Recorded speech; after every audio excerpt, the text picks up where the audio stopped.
Welcome to Level 2 of Dreamcore, Eternal Suburbia. Before we get started, I talked about my experience with the first level last week on my channel, so if you haven't seen that yet, I suggest doing that because I will be comparing this level to that one frequently. Anyway, let's jump right into it. Eternal Suburbia is the second level of Dreamcore, and while being in the same game as the first level, it is a completely different experience. While Dreampools felt like an emotional experience that had my anxiety doing backflips as I explored its beautiful tiled walls, Eternal Suburbia put my brain into an entirely different state. Before getting into the meat of it, I will say the best word to describe how this level made me feel is smart. That may be silly, but let me walk you through it with me. You start the level in what I could best describe as a Windows wallpaper of fields with the same white picket fence house pasted all over it. In fact, I wouldn't be surprised to find out that this area is already a wallpaper somewhere, so if anyone finds it, let me know in the comments. It's below this button that I've never really looked at before. I think it says subscribe?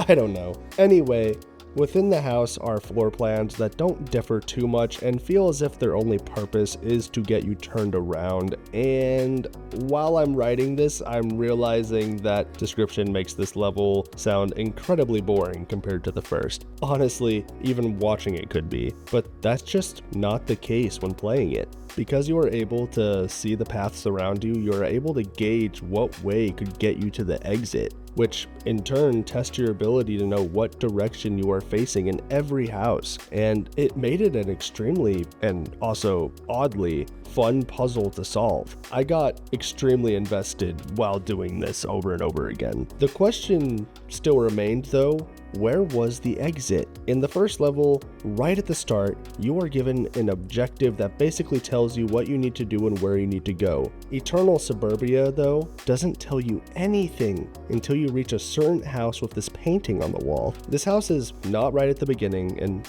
very well could be missed. Regardless, one could probably figure out where they need to go by simply looking around for the one thing that isn't a white picket fence house, the water tower.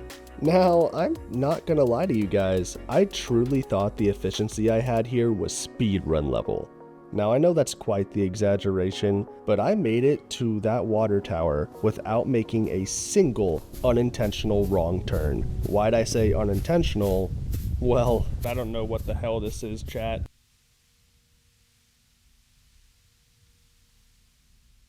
Oh my god. It's the fucking Truman Show. In case I don't see ya. Good afternoon, good evening, and good night. This was so cool to me, and little did I know how important it was. I thought it was just a reference to The Truman Show, which is an amazing movie by the way, starring Jim Carrey, but upon reaching the water tower, I realized it was actually the exit, and all I needed was the key. I was so happy with this and was so proud as I made my way back. Pardon my French, but I thought I made this level my bitch. Not a single mistake the whole time was so cool to me, especially since I had read about so many people getting incredibly lost in this level. As I walked up to that red door again, I imagined how cool I would look getting on the speedrun board for this game on my first playthrough with no guide. All eyes would be on me, and I would be the king of Dreamcore and rule the entire liminal labyrinth held within this game. Unfortunately, I was soon to find out that all my hopes were completely incorrect, but I was almost right about one thing. Oh god.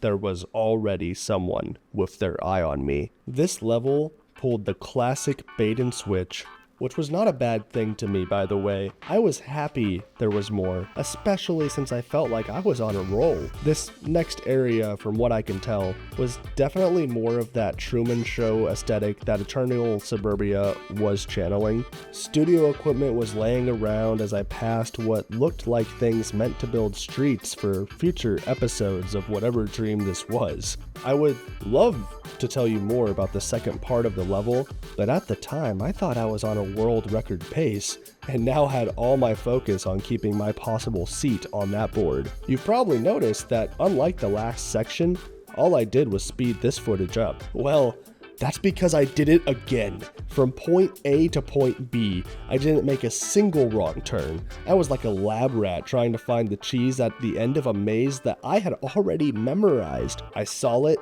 and then I walked through the exit door.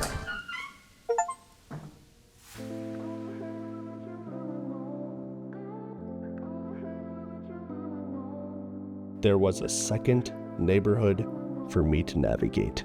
I would love so much to say that I was able to accomplish what I did in the last section, but this area finally stopped my conquest. I thought it would be as simple as navigating a maze of streets, almost like the first area with the white picket houses, but quickly realized that these homes were not just walls sealing me within a Google Maps Street View image, but instead were the entrance to the real maze.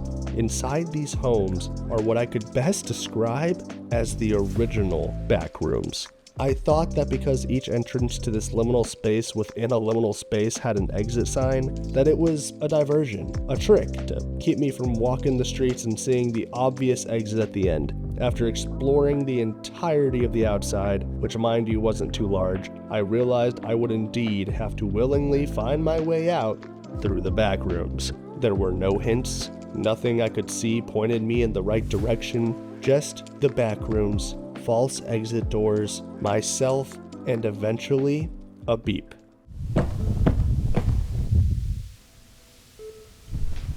That's a beacon. A very, very familiar beep. One I had only heard once before in Dreampools. That beautiful, life-saving beep of the exit door.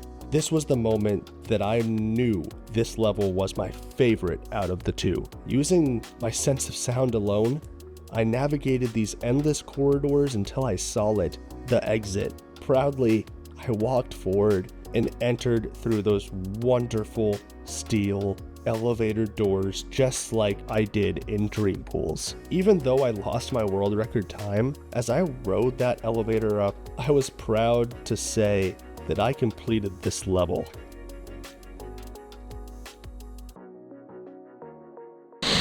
Like, I had to use a lot of... What? Then the game decided it was time for me to be its bitch. No.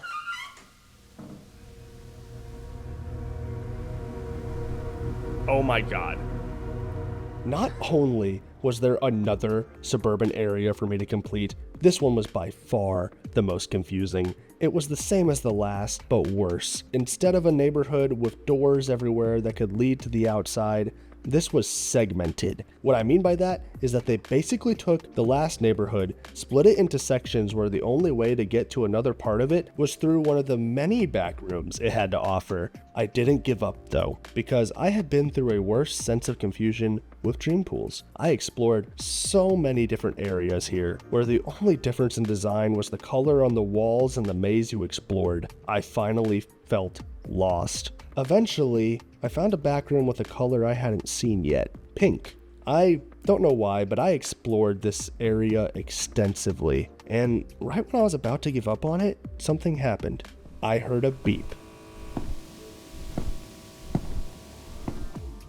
Or at least I thought I did. Even watching the recording, it's almost indecipherable if I did or not. Rewatching that clip makes me think that I'm crazy, but regardless of if I did hear it or not, it worked. I exited the pink maze through a door I hadn't yet, and then soon after, there it was again, but this time, there was no mistake. That is the beep. I didn't have to follow it for long. I just walked towards the sound like last time, and there it was, the exit. I had no more trust though. I was betrayed by this level multiple times already, and because of that, I was prepared and ready to walk through another suburb and be more lost than I was in the last one. But this game seemed to know that it can't trick me anymore.